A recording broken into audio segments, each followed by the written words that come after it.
Nizar, thanks for joining us today. Let's start then with these sanctions against that Israeli battalion. Can you just tell us what are Washington's objections to the conduct of this unit, and what do we know about what the sanctions may consist of?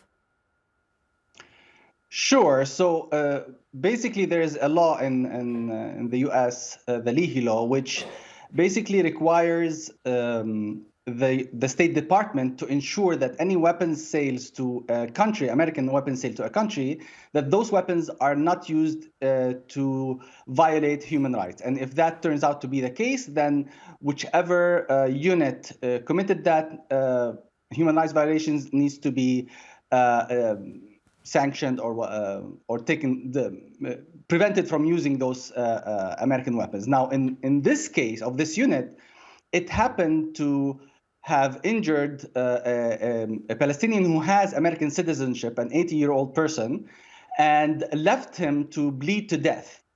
Of course, this is clearly a transgression of the Leahy law, and therefore, when the Arab American community advocated and lobbied the government, the U.S. administration on this, the U.S. administration had its hands tied. It had to do something because he is an American citizen.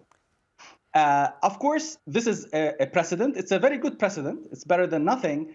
But more importantly, it sends chills down the rest of the Israeli units, because the fact that this happened, even if it's just a small unit and it might not be that consequential, because what the law, the implication is that the specific weapons that were sent to Israel, these sets of weapons cannot go to that unit. But of course, the unit has access to other weapons, so it's not that big of a deal as far as the unit. It's more the message it sends to all Israeli soldiers and officers that for the first time there are gonna be consequences to their actions, and therefore they're gonna need to think twice before they do their attacks on Palestinians. So I guess what you're saying is the impact on this particular unit might be quite limited. However, of course, that chilling effect about whether it could be extended to other units depending on their conduct further down the line. Briefly for us, what has the Israeli reaction been? It has been very swift. Of course, the Bibi specifically, as you mentioned, said that this was immoral and was very upset about it. And even Gantz reached out to the American Foreign Secretary to try to dissuade them from this, and trying to defend the unit and saying maybe a few members of that unit committed those violations, but we have a strong judicial system, and therefore you should reconsider this action, because of course it has implications across all the army, and that has been a big concern, especially that the incident happened before October 7th. This is an incident that happened, I think, around 2 years ago in the West Bank.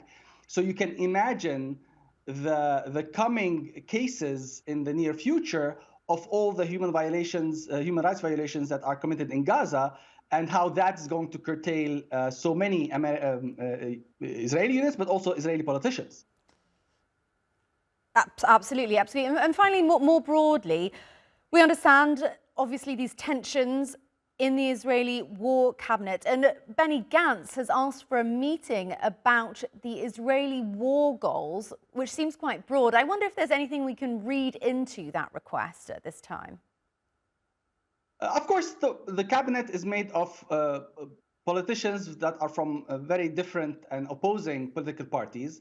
It's a good opportunity for Gantz to poke at Bibi Netanyahu and to try to show that Bibi has put lofty goals that are not realistic, because according to Bibi, the goal of the war is to destroy Hamas completely.